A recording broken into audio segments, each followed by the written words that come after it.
안녕하세요. 오늘 로마서 5번째 시간입니다. 오늘은 아브라함의 믿음, 오직 믿음으로 말미암아라는 주제로 오늘 시작할 건데요. 근데 지난 시간에 배웠던 내용들 다 기억나요? 먼저는 앞에 있었던 장 다 요약을 했죠. 그리고 나서 처음 시작이 뭐였죠? 그러나 이제는이라고 하는 위대한 전환이었죠. 왜냐하면 공경에 처한 인류가 꼼짝달싹 못하고 있었는데 하나님께서 길을 내셨죠. 그죠? 하나님께서 이제 예수님을 화목제물로 보내셨다. 하나님 속죄소로 보내셨다.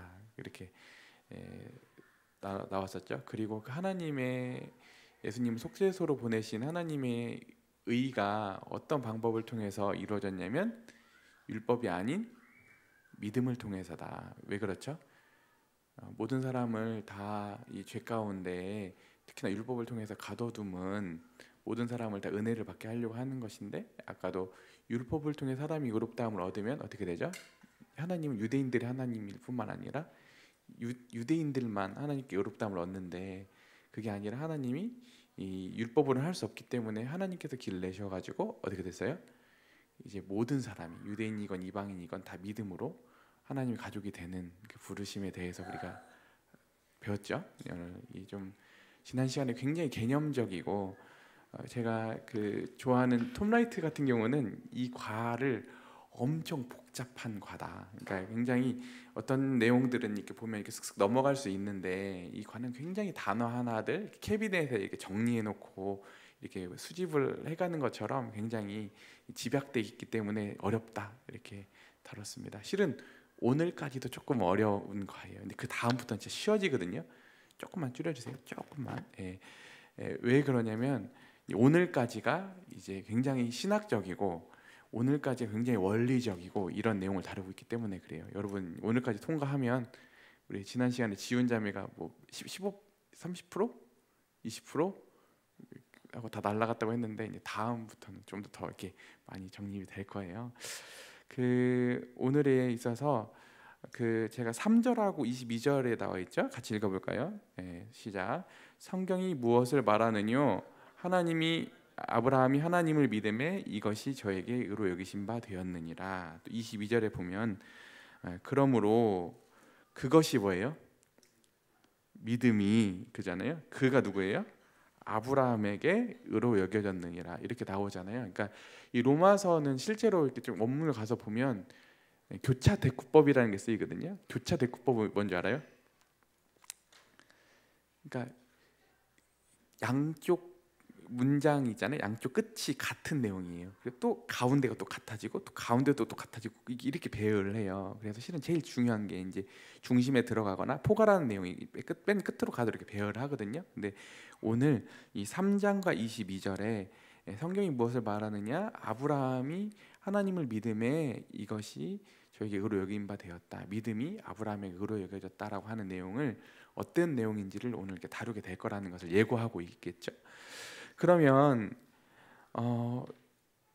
오늘 등장하는 이 아브라함이 등장하잖아요. 왜 아브라함이 등장하는가 하는 여러 이유가 있겠지만, 첫 번째는 아까 이제 그 믿음으로 의롭다함을 얻는다고 하는 것, 율법이 아닌 그게 굉장히 추상적이었잖아요. 그게 어떻게 성경에서 적용되었는가 실예를 밝히고 있다 이렇게 말하는 사람들도 있는데, 그런 의미도 있지만 왜 오늘 굳이 이 아브라함에 대해 다루게 되냐면, 이 유대인들의 정체성은 어디에 있냐면 율법에 있는 게 아니라 실은 더 근원적인 아브라함에 있어요.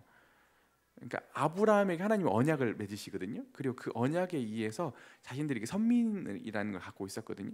그러니까 실은 이 하나님이 이 유대인이 아닌 그 아브라함의 언약을 근거한 유대인이 아닌 이방인이 들어오는 것에 대한 설명을 이 아브라함을 통하지 않고 설명하지 않고서는 해소가 안 된단 말이에요. 그래서 오늘 이 아브라함의 언약이 유대인에게만 국한된 게 아니라 이미 이 아브라함의 언약에서부터 이방인들을 포괄하고 있었고, 이 자체도 율법의 행위가 아닌 믿음이라고 하는 원리로 하나님이 이때부터 이 아브라함 언약 안에 이 내용들이 포함되어 있었던 거다. 이것을 이제 증명을 함으로써 이 하나님의 이 언약 백성이 되는 것, 하나님의 가족이 되는 것, 하나님의 은혜를 입는 게 유대인에게만 국한된 게 아니라 이미나 아브라함 때부터 이게 이방인을 목적하고 있었다라고 하는 것을 오늘 증명을 할 겁니다.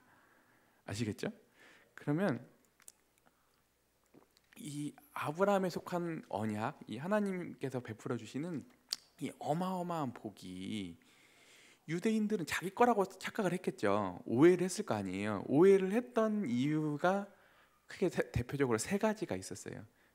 그게 뭐였냐면 오늘 첫 번째 나오는 행위예요. 행위. 율법의 행위로 아까 지난시간에 나왔던 행위. 두 번째는 뭐냐면 할례예요. 할례. 세 번째는 뭐예요? 율법이에요. 율법. 그래서 오늘 행위, 할례, 율법이 아닌 왜 믿음인가? 은근히 아니면 직접적으로 유대인들이 자신들이 그 의의 근거를 하나님하고 언약 백성이 되는 근거로 생각했던 오류로 가졌던 행위, 할례, 율법이 아브라함의 사례를 통해서 왜 그게 아닌지를 오늘 증명하도록 할 겁니다. 아시겠죠? 예. 다시 한번 이제 오늘 그 본문을 같이 읽어봅시다. 1절부터 8절까지. 정철영님 마이크 준비됐어요? 네. 그런즉 육신으로 우리 조상인 아브라함이 무엇을 얻었다 하리요? 만일 아브라함이 행위로서 의롭다 하심을 받았으면 자랑할 것이 있으려니와 하나님 앞에서는 없느니라. 성경이 무엇을 말하느냐? 아브라함이 하나님을 믿음에 그것이 그에게 의로 여겨진 바 되었느니라. 일하는 자에게는 그 삭시 은혜로 여겨지지 아니하고 보수로 여겨지거니와 이를 아니할지라도 경건하지 아니한 자를 의롭다 하신 이를 믿는 자에게는 그의 믿음을 의로 여기시나니 이러한 것이 없이 하나님께 의로 여기심을 받는 사람의 복에 대하여 다윗이 말한 바 불법이 사함을 받고 죄가 가려짐을 받는 사람들은 복이 있고 주께서 그 죄를 인정하지 아니하실 사람은 복이 있도다 함과 같으니라. 먼저는 이제 여기 보면 그런즉 우리 조상 아브라함 같은 경우는 어떻게 된 겁니까? 라고 하는 질문으로 시작을 하는 거거든요. 어떻게 된 겁니까? 그럼 아브라함이 이 행위로 의롭다함을 받았으면 하나님하고 올바른 관계를 맺었으면 하나님 언약 백성이 됐으면 아브라함이 자랑할 것이 있은데 하나님 앞에는 없다 이렇게 나오잖아요. 그죠? 오늘 같이 이제 이걸 읽어드리면서 같이 설명해드릴게요. 아브라함이 하나님과 언약으로 신실한 관계를 맺는 데 있어서 아브라함의 의로운 행동이 공로 조건이 되는가? 만약 아브라함의 공로가 아브라함의 그 의가 아브라함의 어떤 조건이 하나님을 위한 어떤 것들이 공로가 되었다면 이야기의 주인공은 누굴까요? 아브라함이 되었을 거잖아요. 근데 아브라함이 하나님과 언약 관계 즉 의롭다함에 있어서는 하나님의 주도권을 가지셨기 때문에 그분이 주인공이십니다. 아브라함의 어떠한 조건 때문에 하나님이 아브라함을 선택하신 것이 아니라 하나님의 주도권에 의해서 그 믿음이라는 걸 주도권을 바꿔야 한다고 했잖아요. 그래서 만일 아브라함의 조건이 있었다고 하면 하나님이 아닌 우리가 누구냐면 이스라엘에게 주도권이 있다는 말이고 마땅히 받아야 될 대가 월급이 된다는 거거든요. 그러니까 만약에 이 행위로 의롭다함을 얻는다고 가정을 했을 경우에는 어떻게 되냐면 이 유대인들이 하나님을 향해서 하나님은 우리만의 하나님이죠 이렇게 요구할 수 있겠죠. 왜냐하면 내가 조건을 만들었으니까. 근데 그 조건이 누구에게? 이스라엘에게는 없다. 그죠? 아브라함을 놓고 보자 이렇게 나오거든요. 그래서 아브라함이 잠깐만요. 하지만 하나님 의롭게 되는 것은 어떤 인간도 스스로 할 수 없는 일이기에 자신의 의를 내려놓고 하나님의 바로잡으심을 신뢰하고 의탁하는 것이 우리는 자랑할 수 없습니다. 왜냐하면 이렇게 사랑의 본질은 상호성이며 상호성은 서로에 대한 자유로울 때 성립한다. 행위에 기초하게 되면 하나님과 관계에 나아가 타인과의 관계에 있어서 조정하려 하며 폭력적이게 된다. 자랑과 채권 의식이 있는 한 사랑의 관계, 즉 신뢰의 관계로 나아갈 수 없는 것이 문제다. 이렇게 나오고 있거든요. 그러니까 좀 어렵지만 다시 설명해 드릴게요. 오늘도 첫 번째 행위로 이스라엘이 아니면 누군가가 하나님 앞에 관계를 맺고 하나님과 의롭다운 관계를 맺는다고 하면 맺을 수 있다고 하면 첫 번째 뭐가 문제예요? 하나님이 내 행위야 내 조건에 맞추셔야 되잖아요. 하나님 자유로우실 수가 없으시죠. 두 번째가 뭐가 문제예요? 하나님이 그 자유로우실 수가 없다는 말은 즉 뭐가 되냐면 상호적으로 하나님하고 신뢰의 관계를 맺을 수가 없어요. 그러니까 율법적이라고 하는 것은 기브 앤드 테이크잖아요. 그러니까 내가 이걸 했기 때문에 넌 이걸 해야 된다라고 하는 것들을 실은 그 주도권을 내가 갖게 되는 거잖아요. 하나님과의 관계, 사람에서도 관계에서도 그렇잖아요. 진짜 우정을 갖고 싶거나 진짜 사랑을 하는 사람들은 그렇게 안 하죠. 그러잖아요. 근데 그 누군가 기브 앤드 테이크로 하고 있거나 뭔가 조건을 내걸고 있거나 이렇게 되면 실은 진짜 신뢰로운 관계를 못 가거든요. 그 급부에 의해서 지금 관계를 갖는 것이지 진짜 그런 관계를 못 가게 돼요. 근데 왜 이게 문제냐면 이스라엘이 타 민족들에 대해서 자기들만 선민주의로 빠지게 됐잖아요. 자기의 행위에 대한 자랑 때문에. 근데 또 그것만 문제가 되는 게 아니라 이걸 갖게 되면 이스라엘의 역사를 놓고 보면 하나님 앞에 행위를 자랑했을 뿐이지 앞에 보면 하나님 앞에 어땠어요? 불신실했죠. 왜 하나님 앞에 불신했? 이건 이스라엘 내내 이스라엘에 대한 고발인 거예요. 하나님하고 관계에 있어서 이렇게 인격적이지 않게 되니까 이스라엘의 선지자들의 고발이 계속 그건 거예요. 너희는 겉으로는 하나님 섬긴다고 하지만 뒤로는 계속 업문지다고, 너희들이 하나님 앞에 신실하다고 하지만 너희는 마당만 밟고 하고 있고, 너희들 하나님이 가장 좋은 걸 드린다고 하지만 너희들이 항상 내게 눈먼 것, 병든 것만 드린다. 하나님이 굉장히 이스라엘에 책망하시는 이유는 그 근원은 어디에서 가서 본 거냐, 어디서 온 거냐면 하나님하고 관계에 있어서 그들이 자기 의에 빠졌기 때문에 그들이 첫 번째는 자기들만의 독선주의가 됐고, 하나님이 우리만의 민족이야. 그래서 이방 민족을 이렇게 개 취급했잖아요. 원래 이스라엘 부르심이 뭐예요? 제사장 민족이었잖아요. 본인들만 잘 먹고 잘 살으라고 하는 게 아니라 그들이 이방의 빛이 되어서 하나님이 어떤 분이신지를 밝혀서 이방인들을 구원하는 게 이스라엘의 목적이었음에도 불구하고 그들이 배타주에 빠졌잖아요. 그리고 또 하나는 아까 뭐예요? 하나님께 대해서는 불신실했잖아요. 왜 그랬냐? 그 근원이 어디 있다? 행위에 있었기 때문에 그렇다. 그래서 하나님은 이 실패한 행위로 부르시겠어요? 우리를? 아니죠. 하나님은 뭘로 부르세요? 믿음이라는 걸 부르시잖아요. 믿음으로. 하나님은 우리에게 요청하시는 지점이 뭐냐면 뭔가 종교적 열심 그런 게 아니라, 하나님은 우리에게 뭘 요청하시죠? 하나님은 우리에게 좀 나랑 한번 진실한 관계를 맺어보자. 겉으로 하는 거 말고 하나님이 왜 하나님께서 우리에게 믿음이라고 하는 단어를 쓰신지 알겠어요? 믿음이라고 하는 게 어떤 종교적인 교리나 어떤 지식에 대한 동의나 이런 게 아니라, 믿음이라고 하는 것은 아까 하나님께 대해서 어떤 관계? 서로 상호 신뢰로운 관계로 목적한다고 하는 거예요. 이 내용 어떻게 하면 복음이 우리를 하나님과 신뢰롭게 하는 관계로 더 나아가는지는 오늘 뒤와 다른 장에서 다루게 될 겁니다. 아시겠죠? 예. 그래서 아브라함의 칭에 있어서 아브라함이라고 하는 단어를 우리로 바꿔도 돼요. 내 이름을 적어도 되거든요. 예. 유디도의 칭에 있어서 행위냐 믿음이냐 이렇게 적용해봐도 좋겠습니다. 아시겠죠? 네. 그 다음에 이제 아까 그 본문을 보게 되면 뒤에 시가 나오잖아요. 그래서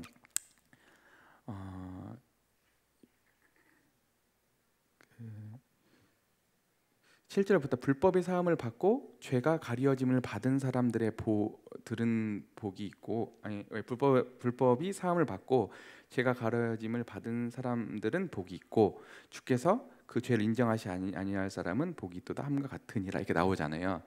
이게 지금 누구 고백이에요?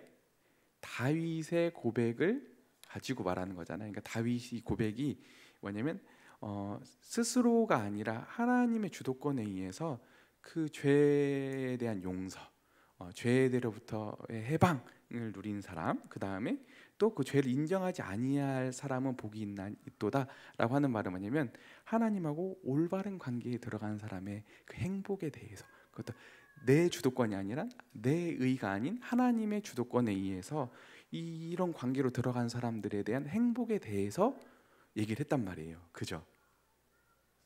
지금 다윗의 이 내용을 통해서 지금 얘기를 했는데 오늘 이 다음 단락에서는 이렇게 시작을 하는 거예요. 위에 다윗의 시에서 말한 복은 할례 받은 사람들에만 해당되는가 아니면 무할례자들에게 해당되는가 이렇게 나오는 거거든요. 그 9절 볼까요? 9절에 보면 그런즉 이 복이 뭐예요? 할례자에게냐 혹 무할례자에게도냐 이게 나오잖아요. 이게 누구에 대한 복이냐 앞에서 다윗이 말한 이 어마어마한 복이 누구에게 해당되는 거냐 이렇게 나오고 있는 거잖아요. 그렇죠. 그래서 같이 읽어드릴게요. 이제 9절부터 12절까지 정철이님 한번 읽어주세요. 그런즉 이 복이 할례자에게냐 혹은 무할례자에게도냐 무릇 우리가 말하기를 아브라함에게는 그 믿음이 의로 여겨졌다 하노라. 그런즉 그것이 어떻게 여겨졌느냐 할례시냐 무할례시냐 할례시가 아니요 무할례시니라. 그가 할례의 표를 받은 것은 무할례시에 믿음으로 된 의를 인친 것이니 이는 무할례자로서 믿는 모든 자의 조상이 되어 그들도 의로 여기심을 얻게 하려 하심이라. 또한 할례자의 조상이 되었나니 곧 할례 받을 자에게뿐만 아니라 우리 조상 아브라함이 무할례시에 가졌던 믿음의 자취를 따르는 자들에게도 그러하니라. 왜 유대인들에게 이 할례가 중요했냐면 그 유대인들이 그 여러 우리 세계고서 보면 우리 십자가 성경 배웠잖아요. 그 신구약 중간기 때 유대인들이 먼저는 그 북이스라엘이 아수르에게 망하고 이제 남유다가 이제 바벨론 포로로 가게 되잖아요. 근데 그때 포로로 갈 때 바벨론 유수라고 해가지고 어마어마한 유대인들이 강제적으로 바벨론으로 이렇게 이주를 당하게 되거든요. 그러니까 그 이후로부터 유대인들은 항상 땅을 잃고 이렇게 돌아다녔어. 이게 뭔가 정초가 없었어. 근데 그들이 그럼에도 불구하고 일부 사람들은 하나님에 대한 여호와에 대한 신앙을 버리기도 했지만 대다수의 많은 유대인들은 그들의 신앙을 지켜갔다고. 신앙을 지켜가는데 여러 가지 그들이 진짜 중요시 여겼던 것들이 있었는데 첫 번째는 회당도 있었고, 근데 그것보다는 개인적으로는 할례를 받음으로 인해서 그들이 내가 그래도 하나님 백성이지라고 하는 정체성을 확인해갔다고. 좋은 거예요, 안 좋은 거예요, 할례가? 그 시대에 하나님의 백성의 정체성을 유지하기 위한 방편이었다고요. 그러니까 유대인들에게 할례라고 하는 것은 그냥 단순하게 그냥 어떤 이런 예식 이 정도가 아니라 굉장히 그들의 정체성하고 밀접한 관련이 있었던 제도였거든요. 그러니까 자랑할 만해요, 안 할 만해요? 그들은 자랑할 만해요. 근데 그래서 이제 그래서 그들은 나름대로 이 할례에 대한 의의가 있었어. 근데 이제 뭐라고 얘기하냐면 이 성경에서는 아브라함이 할례를 받았기 때문에 의롭다함을 받은 게 아니다. 아브라함도 할례를 받았거든요. 어디서 받냐면 창세기 17장에서 받아요. 하나님이 원래 아브라함에서 아브라함의 이름을 바꿔주시죠. 사레에서 사라로 바꿔주시면서 하나님이 그때 17장에서 보면 하나님이 아까 어떻게 한다고요? 할례를 아브라함도 받고 아브라함에 속한 가족들이 받도록 하나님이 명하시거든요. 근데 이 하나님하고 이때 아브라함이 언약 관계에 들어간 게 아니라 아브라함이 언제 언약 관계에 들어갔냐면 15장에서 들어가. 15장에서 어떤 장면이 나오죠? 아브라함이 이제 그 환상 중에 그 쪼개지는 재물이 있고 그 사이로 하나님의 횃불이 지나가는 그 꿈을 환상을 보게 되잖아요. 근데 그때 하나님이 언약을 해주시거든요. 너의 후손이 저 별들처럼 모래처럼 많을 거다 하니까 아브라함이 하나님을 하나님이 그 믿음을 의로 여겨주셨다고 하면서 하나님하고 이때 언약이 체결되는 거거든요. 그러니까 하나님하고 관계를 맺는 것은 17장이 아니라 할례를 받는 17장이 아니라 15장이란 얘기예요. 그러니까 실은 아브라함 사례로 가서 보자. 아브라함이 할례로 하나님과 관계를 맺은 게 아니라 믿음으로 하나님하고 관계를 맺었고, 그것을 기념비적으로 기억하기 위해서 더 확정하기 위해서 할례가 후에 주어진 것이지. 그러니까 이제 성경에서는 정확한 이 15장과 17장 사이에 대한 기간은 안 나오지만 이 랍비들 있잖아요. 유대 랍비들은 한 29년 정도라고 계산을 한다고 해요. 그러니까 벌써 아브라함이 믿음으로 의롭다함을 얻고 할례로 인침을 받기까지는 시간이 29년, 한 30년 가량이 있다고 보거든요. 시간 차이가 있어요, 없어요? 그러니까 뭐가 우선순위라는 거예요? 뭐가 선지한다는 거예요? 그죠? 믿음이 선지한다는 얘기죠. 그래서 할례가 아닌 아브라함도 믿음으로 의롭다함을 얻었다 이렇게 얘기를 하고 있습니다. 그래서 아브라함은 누구의 가족인가 이렇게 했잖아요. 여기서 어떤 원리가 도출되냐면 아브라함의 육신에 있는 자녀들이 아니라 아브라함이 아직 할례 받기 전에 믿음으로 의롭다함을 얻고 나중에 그 증표를 얻었잖아요. 그래서 아브라함은 누구의 조상인가? 할례 받은 사람들의 조상이기도 하지만 더 성경에서 말하는 궁극적인 의미에서 조상은 누구다? 무할례 시에 가졌던 그 믿음으로 아직 할례 받기 전에 믿음으로 하나님하고 관계를 맺은 것처럼 동일한 방식으로 하나님과 관계를 맺는 사람들의 조상이고 가족이다 이렇게 얘기를 하는 겁니다. 아시겠죠? 그래서 하나님과 관계를 맺는 데 있어서 할례도 아니다. 아시겠죠? 근데 실은 여러분 우리가 하나에서 이제 진짜 놀랍지 않아요? 신약에 있는 우리는 뭘로 관계를 맺어요? 아브라함과 관계를 맺고 우리도 서로 뭘로 관계를 맺어요? 혈연으로? 아니면 지연으로? 학연으로? 아니면 우리 어떤 가진 조건으로? 아니죠. 우리의 근간은 뭐예요? 우린 여기 왜 있죠?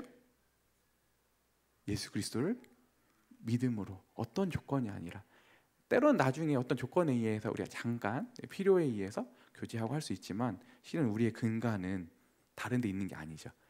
그래서 여기서부터 이 믿음이나 아까 우리가 하나님의 일 부르심이 아닌 뭔가 다른 것들로 우리가 연대하려고 했을 때 다른 걸로 사귀려고 했을 때 이걸 가리켜서 우리 교회 용어가 있죠. 뭐예요?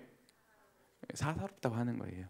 그러니까 이거는 딱 티는 안 나지만 실은 다 느낌으로 다 아는 거잖아요. 그러니까 우리의 만남의 동기, 사귐의 동기, 관계의 동기가 뭐여야 된다? 예수 그리스도를 믿는 믿음. 그래서 윤관님이 항상 하시는 말씀이 있잖아요. 저기 슬기자매가 있는데 윤관님 항상 하시는 말씀이 슬기자매가 사촌이니까 이런 관계가 잘 됐으면 좋겠지. 기도해줘. 조금이라도 교회 안에서 혈연으로 더 가깝기 때문에 슬기자매를 더 끌어주거나 더 메리트를 주거나 아니면 더 자매에 대해서 더 이렇게 하면 안 된다고. 왜 그러겠어요? 냉혹하지 않아?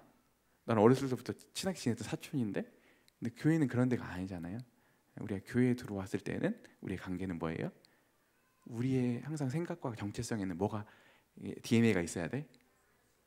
예수 그리스도의 믿음을 통해서 하나님의 주도권에 의해서 우리는 어떤 조건에 의해서 부르심을 받은 게 아니라 우리는 하나님의 은혜로 믿음으로 우리는 부르심을 받았다. 어떤 조건이 아니고. 근데 실은 우리가 유대인은 아니지만 다른 조건들로 뭔가 우리가 알게 모르게 서로 하나님과 서로 관계도 그렇게 맺어가고 나중에 가보면 그게 또 하나의 정당화가 되거든요.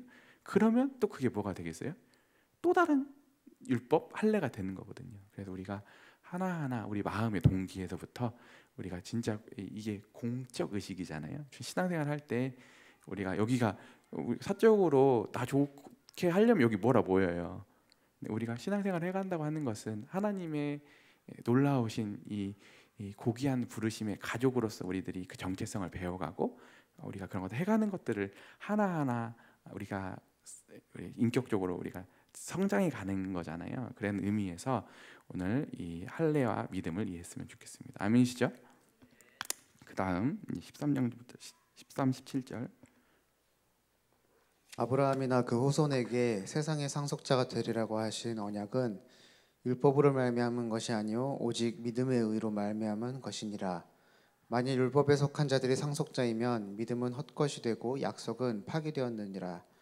율법은 진노를 이루게 하나니 율법이 없는 곳에는 범법도 없느니라. 그러므로 상속자가 되는 그것이 은혜에 속하기 위하여 믿음으로 되나니 이는 그 약속을 그 모든 후손에게 굳게 하려 하심이라. 율법에 속한 자에게뿐만 아니라 아브라함의 믿음에 속한 자에게도 그러하니 아브라함은 우리 모든 사람의 조상이라. 기록된 바 내가 너를 많은 민족의 조상으로 세웠다 하심과 같으니 그가 믿은 바 하나님은 죽은 자를 살리시며 없는 것을 있는 것으로 부르시는 이시니라. 그러니까 여기 앞에는 누가 하나님의 가족인가, 누가 아브라함의 후손인가 가족인가 이 내용이었잖아요. 그럼 이제 가족이면 따라오는 게 뭐예요? 그 다음에 순서적으로 상속이잖아요. 이게 유산, 상속인데 여러분 이 본문을 보면 나오겠지만 이 상속이 뭐예요? 하나님 뭘 상속해 주신대요? 상속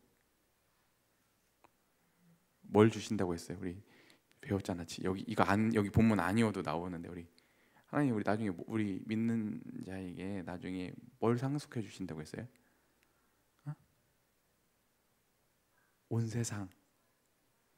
여기서 말하는 것은 실은 이 보이는 세상뿐만 아니라 보이지 않는 세상까지 하나님은 우리에게 다 상속을 하시려고 하신다. 원래 원어는 코스모스거든요. 온 우주를 하나님은 우리에게 상속을 해주신대요. 이게 안다고 한다고 했잖아요. 너무 커가지고 이게 아브라함과 함께 우리가 그 상속을 받을 사람들이라고 하는 거예요.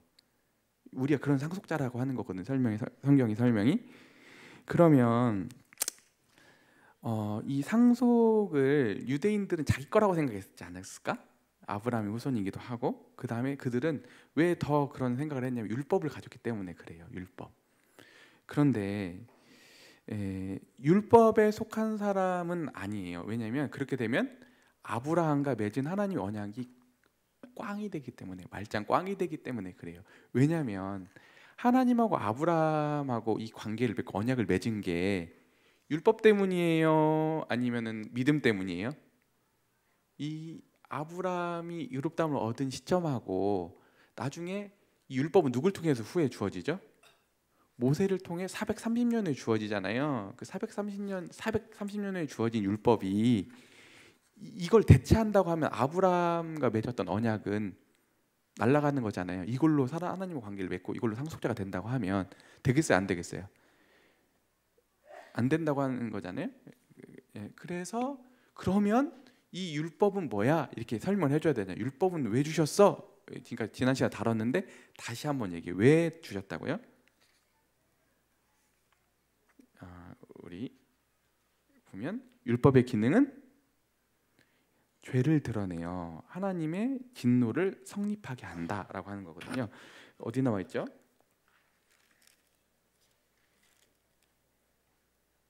어, 15절에 나와 있죠. 율법은 뭘 이뤄요? 진노를 이루게 하나니 율법이 없는 곳에는 범법도 없느니라 이렇게 나와 있죠. 하나님 율법을 모델을 통해 주신 이유는 이걸 가지고 하나님과 올바른 관계를 맺으라고 주신 게 아니라 일차적인 목적이 뭐예요? 실은 죄의 지배가 이미 아브라함 때도 있었고 모세 때도 있었잖아요. 아직 옛 세상이니까 예수님 오시기 전이니까. 그러면 이 죄의 권세를 드러내줘야 되죠. 우린 지금 얼마나 죄에 심각한 권세 있는지도 몰라. 근데 그 죄를 드러내기 위해서 첫 번째 하나님 이방인들에게는 양심을 주셨고 유대인들에게는 더 분명히 드러내시게 하기 위해 율법을 주셨는데 이 율법이 와야지만이 뭐가 성립이 돼요? 범법이 성립이 되죠. 그 전까지는 뭔가 내가 잘못되어 있다는 것은 넌지 어렴풋이 알 수 있는데 정확히 확인하려고 하면 어떻게 돼? 선이 딱 그어지면 되잖아요. 그러잖아요. 우리가 만약에 그 강당에서 애들 데리고 축구를 하는데 막 웃겨. 왜냐면 선이 안 그어져 있어. 근데 딱 선이 그어지면 그때부터는 정확히 아웃이냐 아니냐 이게 드러나는 것처럼 하나님께서 왜 율법을 주셨다고요? 그 전까지 죄가 없는 건 아니야. 죄가 있는데 아직 드러나지 않아 정확하게. 그러니까 하나님은 율법을 주셔서 범법이 그 죄를 범했다는 것, 하나님 율법을 범했다는 게 드러나게 하신 거죠. 그럼 범법한 다음에는 뭐가 있는 거예요? 마땅히 뭐가 따라와요? 그에 따른 형벌, 처벌이 있는 거잖아요. 이렇게 진노잖아요. 다시 한번. 그래서 다시 이게 보시면 순서적으로 원래 바꿔보면 좋은데 15절에 보면 율법이 없는 곳에는 범법도 없고 율법은 뭘 한다고? 진노를 이루게 한다. 이렇게 보면 더 순서적으로 맞겠죠. 아시겠어요? 예. 그래서 이 율법을 가지고 율법은 하나님 올바른 관계를 맺는 게 아니라 오히려 범법을 드러내고 실은 더 여기 다루진 않았지만 예전에 배웠죠. 율법은 또 뭘 해요? 사람을 무력하게 해서 오히려 그 죄를 더 틈타게 해서 오히려 율법이 오면 죄가 더 억제될 것 같은데 오히려 죄가 더 추동하게 돼 있고 그걸 넘어서고 싶고 이렇게 돼 있거든요. 죄에 대한 본성이. 그래서 율법은 죄를 또 증가하게 하죠. 죄를 밝힐 뿐만 아니라. 그래서 이 율법을 가지고 하나님하고 관계를 맺고 상속자가 되면 쓰겠어요? 안 되겠죠. 그래요? 네, 그래서 16절에 보면 하나님의 주도권에 의하여 은혜로 아브라함과 같은 믿음을 통하여 부르심을 받은 자가 하나님의 가족이자 상속자이다. 그죠? 이방인이든 유대인이든 이렇게 되는 겁니다. 우리 같이 16절에 보면 그러므로 상속자가 되는 것이 은혜에 속하기 위하여 뭐로? 믿음으로 되나니 이는 그 약속을 모든 후손에게 굳게 하려 하심이라. 율법에 속한 자에게 뿐만 아니라 아브라함의 믿음에 속한 자에게도 그러하니 아브라함은 우리 모든 사람의 조상이다. 유대인들에게만 조상이 아니라 믿음으로 아브라함의 같은 방식으로 하나님과 관계를 맺는 언약 백성들, 하나님의 자녀들, 믿는 사람들은 다 아브라함의 자녀, 후손. 아브라함은 우리의 조상이 된다라고 하는 거죠. 아시겠죠? 그래서 이런 여러분 유대인의 조상, 아브라함이 유대인만 조상이 아니라 실은 누구의 조상이기도 해요? 우리의 조상이기도 해요. 그때 얘기했잖아요. 아브라함이라고 하는 의미는 어떤 실제적으로 어떤 근원이라기보다는 하나님이 주도권으로 믿음으로 하나님이 그를 부르시고 의로운 관계를 맺으시고 그의 생애를 책임져 주신 첫 번째 어떤 그 기념비 같은 사람으로서 역할이지, 아브라함이 훌륭하거나 아브라함 믿음이 뛰어나서 믿음의 조상이 아니라 하나님이 이렇게 다루신 인류 가운데 첫 번째 대표, 이런 의미에서 아브라함이 믿음의 조상이다 라고 하는 의미도 배웠었죠. 기억나죠? 예전에 배웠던 내용들 다 기억이 안 나는 듯한. 네, 다시 혹시라도 이 부분은 나중에 율법 부분 되게 어려운 부분이에요. 그래서 나중에 그 세계구속 예명 그 파트 다시 한번 들어봐도 좋아요. 녹음. 그 다음은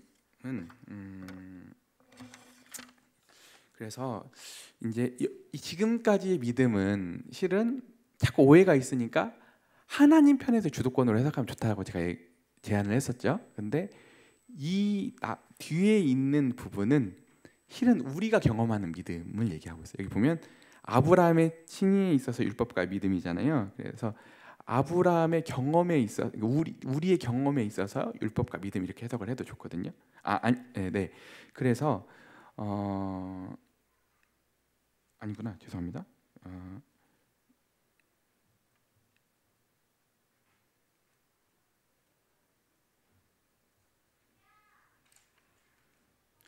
뒤에 이제 우리의 경험에 있어서 이제 믿음이라는 게 자꾸 하나님 편에서만 강조가 되다 보니까 우리 편에서는 이 믿음이 어떻게 경험되는가에 대한 내용을 정리해 볼 건데, 이제 믿음의 정의 이 파트를 보게 되면 메시지 성경에 이렇게 나와요. 자신의 무력함에 집중하지 않는 것, 이렇게 나와 있어요. 메시지 성경에 이렇게 번역을 했는데, 그것은 이제 뒤에 나오는 바랄 수 없는 중에 바랬다라고 하는 것을 메시지 성경에 이렇게 풀었거든요. 그래서 아브라함은 무엇을 믿었냐면, 뭘 믿었어요? 아브라함은 언약을 통해서 죽은 자를 살리시는, 또 없는 것을 있는 것으로 부르시는 하나님을 믿었다고 나와 있어요. 그러니까 아브라함의 믿음의 조건이 두 가지가 나오는데, 첫 번째 뭘 믿었다고요?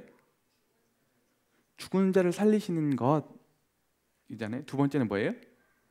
없는 것을 있는 것으로 부르셨다. 이 말에 대한 설명이 뒤에 나와요. 이 말씀 뒤에 보면 나오는데, 그 하나님이 죽은 자를 하나님 살리신다라고 하는 것은 어디에서 드러나냐면, 아브라함이 몇 세 때? 100세 때 이삭에 대한 약속을 받잖아요. 후손에 대한. 사라가 그때 몇 살이었어요? 90세였잖아요. 이미 이게 생리가 다 끊기고 더 이상 자녀를 생산할 수 없는 지경이었잖아요. 근데 하나님이 이때 언약을 해주셨잖아. 약속을 해주셨잖아요. 물론 그 사이에 그 하가를 통해서 이스마엘을 범하긴 하지만 실제로 가서 보면 나중에 하나님에 대해 신뢰를 하거든요. 아브라함이. 그리고 나서 얻은 게 누구예요? 이삭이잖아요. 그죠? 그래서 첫 번째는 아브라함과 그 사라는 이삭이 어떤 상태에서 얻었다는 걸 알아요? 실제로 죽은 것과 방불하잖아요. 더 이상 생명을 생산할 수 없는, 누가 봐도 그런 상황 아니에요. 그래서 이 이삭의 탄생은 우리 편이 아니라 누구 주도권에 의해서? 하나님의 주도권에 의해서 하나님의 일하심의 산물이지, 이게 우리 편에서 만든 게 아니라는 게 너무 분명하잖아요. 그렇잖아요. 그러죠. 그래서 첫 번째는 하나님이 죽은 자를 살리신다라고 하는 것은 아까 그 이삭의 탄생을 가지고 얘기하는 거고, 없는 것을 있는 것으로 부르신다라고 하는 부분은 어떤 부분이냐면, 실은 하나님 이때 그 후손에 대한 언약을 해주시잖아요. 근데 뭐예요? 지금 자식 한 명이 없어. 언약에 자식이 한 명이 없는데 그 약속을 믿고, 이미 아브라함이 이 모든 민족 열국의 아버지잖아. 그러니까 이미 자손이 있기도 전에 아브라함은 뭐예요? 조상이 되었다니까. 이해 되겠어요? 그러니까 이미 백성이 있기도 전에, 아니 자손이 있기도 전에 백성이 있는 것처럼, 자손이 있는 것처럼 이 지위를 가졌다고 하는 거예요. 놀랍지 않아요? 아브라함은 그걸 믿었다고 하는 거예요. 근데 그 아브라함이 그 믿었던 컨디션을 보면은, 그 다음에 사장이 보면은, 그 세 번 아브라함의 경험에 있어서 보이는 것과 믿음을 보면 뭐예요? 아브라함의 이 믿음의 본질은 전혀 바랄 수 없는 중에 그것을 바라고 믿었다고 하는 거예요. 놀랍지 않아요? 여기서 아브라함의 위대함이 드러나나요?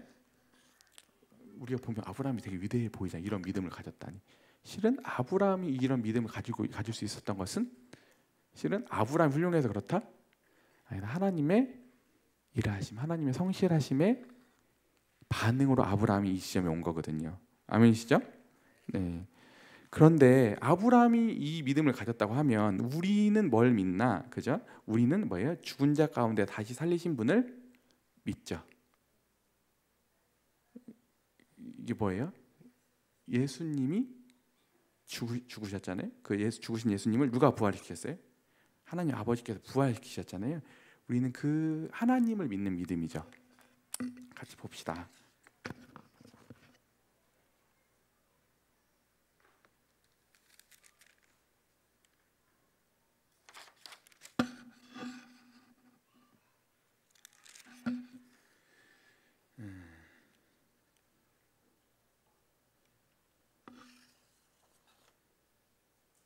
네, 18절이네요. 네. 아브라함이 바랄 수 없는 중에 바라고 믿었으니 이는 내 후손이 이 같으라 하신 말씀대로 많은 민족들의 조상이 되게 하려 하심이라. 그가 백세나 되어 자기 몸이 죽은 것 같고 사라의 태가 죽은 것 같음을 알고도 믿음이 약하여지지 아니하고, 믿음이 없어 하나님의 약속을 의심하지 아니하고 믿음이 견고하여져서 하나님께 영광을 돌렸다. 이렇게 나와 있잖아요. 약속하신 그것을 또한 능히 이룰 줄을 확신하였느니 그러므로 그에게 의로 여겼다라고 했잖아요.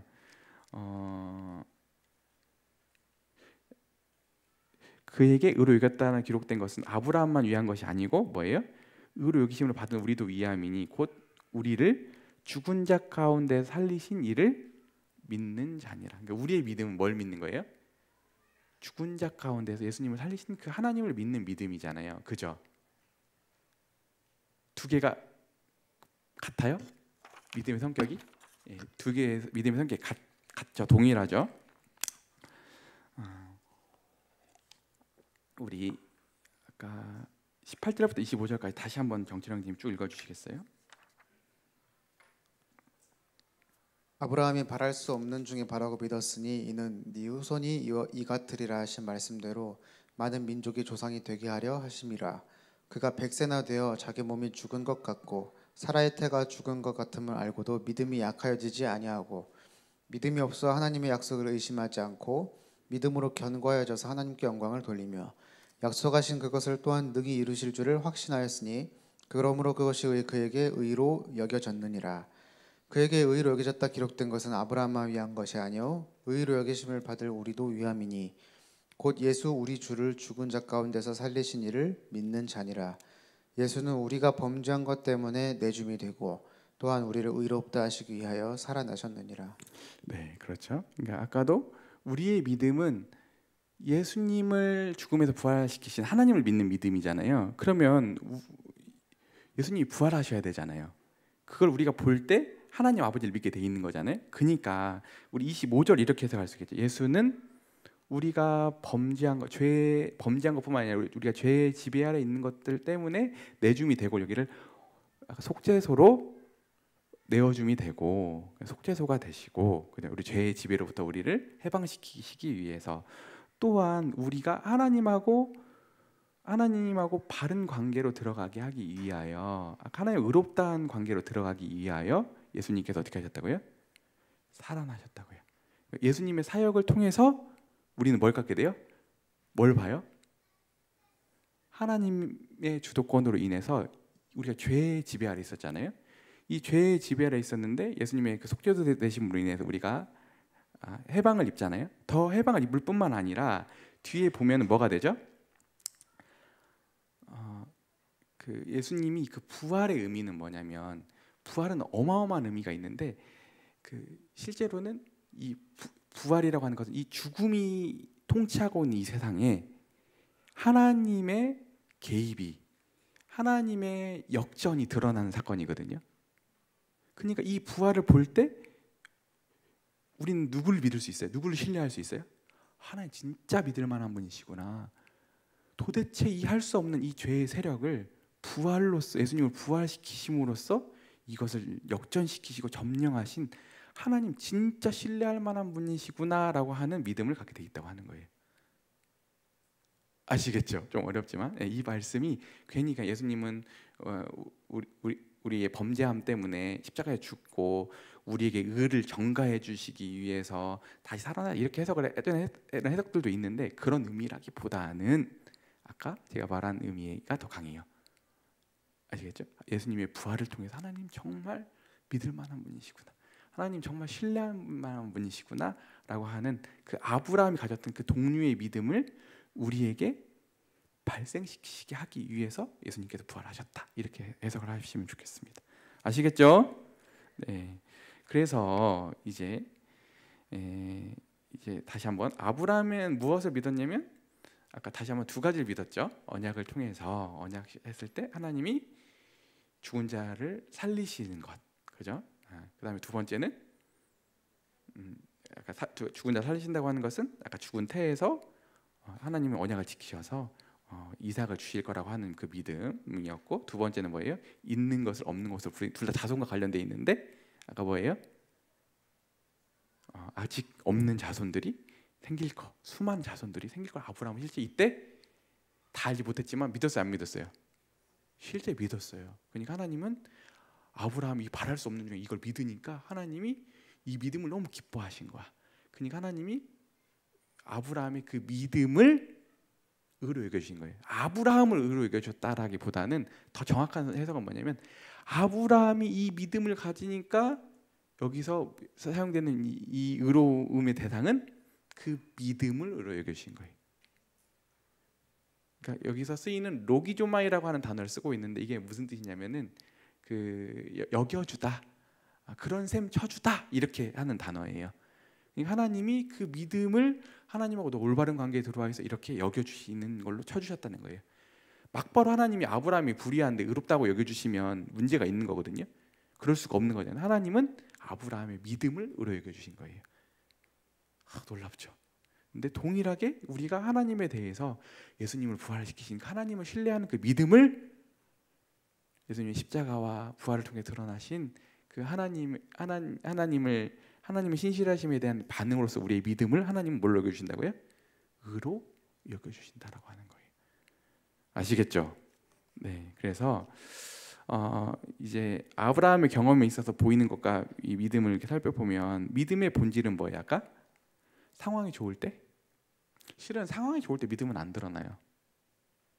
그러니까 나는 어떤 사람이 나 믿음이 좋아, 막 믿음이 막 괜찮은 것 같아 이럴 때 보면은 그 사람이 상황이 좋으면 절대 그걸 잘 안 믿어. 속으로 그러지.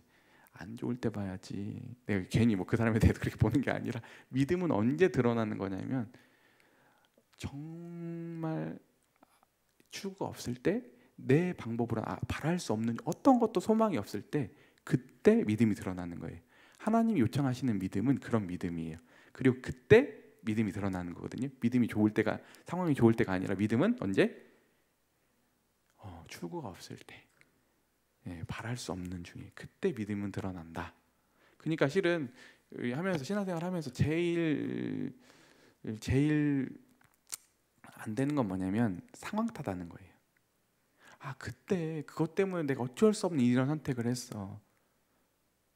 그게 면죄부가 될 수 없다라고 하는 거거든요. 왜냐하면 하나님, 이 믿음은 언제 하나님 요청하는 거다? 우리 이성으로 다 납득이 안 될 때, 도대체 여기서 뭔가 선한 게 나올까 할 때, 그때 하나님을 믿어드리는 거예요. 그러니까 여러분, 윤가님은 하시는 말씀이 뭐예요? 이게 좀 과도하다고 내가 생각할 때가 있었거든. 믿음은 끝까지 가는 거다. 끝까지 하나님 믿어드리는 거다. 이게 맞아요, 안 맞아요? 내 상황이 이러니까 이때 하나님이 뒤로 물러가면, 히브리서 표현이잖아요. 하나님이 기뻐하지 않는다고 하는 거잖아요. 아멘이시죠? 네. 그 다음에 믿음의 성격입니다. 성격 뭐예요? 믿음은 점점 성장하죠.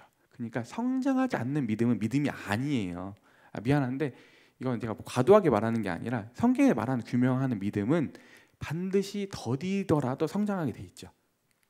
근데 그 성장의 특징들을 오늘 이 아브라함과 사라를 통해서 드러나는데, 동일하게 이 믿음이 우리에게 적용된다고 하면 뭐예요? 약하여지지 아니하고. 그러니까 믿음이 뒤로 가거나 약해지는 것은 그거의 믿음이 아니다. 실은 하나님 편에서 신실하심에 대한 우리의 반응으로서 믿음은 아니다라고 하는 거죠. 두 번째는 뭐예요? 의심하지 않고. 전혀 의심 안 할 수는 없어요. 근데 실은 계속 신앙이 들어가고 나이가 들어가고 하는데, 계속 그 의심의 의심, 계속 회의 이렇게 가는 것도 그 사람 안에 뭐예요? 이미 성령이나 믿음이 없거나 생명이 없다고 하는 것에 대한 반증이겠죠. 그렇지 않을까요? 그리고 또 하나 뭐예요? 뒤로 아까 가면 믿음이 어떻게 돼야 돼요? 10년, 20년 했는데 계속 허덕이고 계속 그타령이고 계속 그러면 되겠어요, 안 되겠어요? 부족하더라도 믿음은 어떻게 돼야 돼요? 하나님 신실하신 것처럼 우리도 신실해지고 믿음이 견고해지는 거잖아요. 계속 하나님 우리 인생을 설득하기 때문에 우리가 막 객기를 가지고 막 내가 하나님 믿어요, 내가 열심히 가지, 이런 믿음이 아니라 하나님에 대한 궁극적인 신뢰가 자라가지 않을까요? 이게 정상이지 않을까요? 그잖아요, 그죠? 이렇게 되게 돼 있다는 거예요. 또 하나는 이 믿음의 특징이 뭐예요? 오히려 뒤로 물러가지 않냐고. 여기 보면 이 본문을 그대로 옮겨놓은 거거든. 하나님을 영화롭게 했다. 하나님 영광 돌렸다. 하나님을 예배했다. 그러니까 참 믿음이 있느냐 없느냐 또 시금석은 뭐냐면, 그 사람이 결국에 가서는 나 중심적이냐, 나 예배하냐, 나 자랑하냐, 이것은 가서 믿음이 참 믿음이 아니라고 하는 것에 반증일 수도 있거든요. 근데 진짜의 참 믿음은 뭐냐면, 처음에는 막 자기 자랑하고 이렇다가 나중에 가보면 그 사람이 10년, 20년 지났는데도 계속 그러고 있으면 저 사람이 믿음이 과연 있는가 이렇게 봐야 되는데, 시간이 지나 있는데 그 사람의 모든 행동, 특히 말하지 않아도 하나님께 영광이 돼.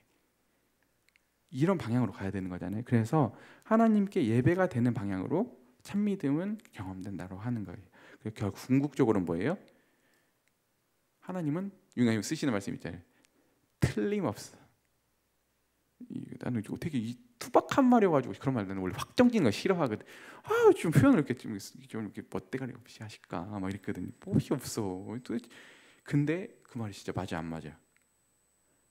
그러니까 능히 이르실 줄. 하나님은 틀림없어. 그분을 신뢰하고 따라가는 자들에게 하나님이 틀림없어. 이런 믿음을 갖게 된다고 하는 거예요. 여러분들에게 동일한 믿음이 있으시기를 주님의 이름으로 축복합니다. 아멘이시죠? 네. 그리고 이제 칭의잖아요. 칭의는 뭐예요? 아까 위에서 내가 생각하는 믿음이 아니라 여기서 지금까지 규명한 믿음 있죠? 이 믿음을 우리가 가졌을 때, 하나님하고 이런 신실한 관계로 들어갔을 때, 이 믿음이 처음엔 부족할 수 있거든요. 씨가 심겼을 때는. 근데 어쨌든 이 믿음이 주어졌을 때 어떻게 돼요? 그 믿음을 하나님께서 의로 여겨주신다. 근데 지금까지는 실은 내가 다시 강조하지만, 이 믿음은 마치 우리의 영웅화된 믿음처럼 해석이 될 수 있는데, 그런 믿음이 아니라 하나님의 주도권에 의해서 생겨진 우리의 반응으로서의 믿음입니다. 아시겠죠? 네, 그래서 오늘 다시 한번 행위, 할례, 율법 다른 조건이 아닌 뭘로 우리 하나님하고 관계를 맺는다? 믿음으로 얻는다. 오직 예수 그리스도를 믿음으로 하나님하고 올바른 관계 가운데 들어갈 수 있다. 하나님 언약 백성이 될 수 있다. 하나님의 자녀가 될 수 있다는 이 사실이 중요해요, 안 중요해요? 진짜 중요하죠. 이 여기서부터 벗어났을 때 우리 갈라디아 표현에 들면 조금이라도 다른 게 섞이게 되면 어떻게 돼요? 그때부터는 믿음도 은혜도 아닌 게 되는 거잖아요. 그래서 왜 은혜여야 되는지, 믿음이어야 되는지 오늘 이 아브라함의 이야기를 통해서 오늘 다시 정리하게 됐습니다. 어렵죠? 하지만 진짜 중요하죠. 그래서 오늘 여기까지가 좀 어렵고 이제 다음 주부터는 좀 더 은혜로운 내용들, 조금 더 우리가 이제 이런 의로운 관계 가운데 들어가 보면 하나님이 우리와 관계 속에서 어떠한 은혜와 복들, 축복들이 있는지를 다루게 될 거예요. 좋겠어요, 안 좋겠어요? 구체적으로 좋은 내용 다룰 겁니다. 실은 지금까지 5장까지는 제가 굉장히 악역을 한 겁니다. 이걸 이해시키기 위해서 다음 장부터는 이 기초에 의해서 하나님께서 우리에게 부어주신 이 복, 이 은혜, 이 구체적으로 다루게 될 건데 이제 다음부터는 우리가 그런 그 내용들로 격려를 입었으면 좋겠습니다. 네, 이상입니다. 네.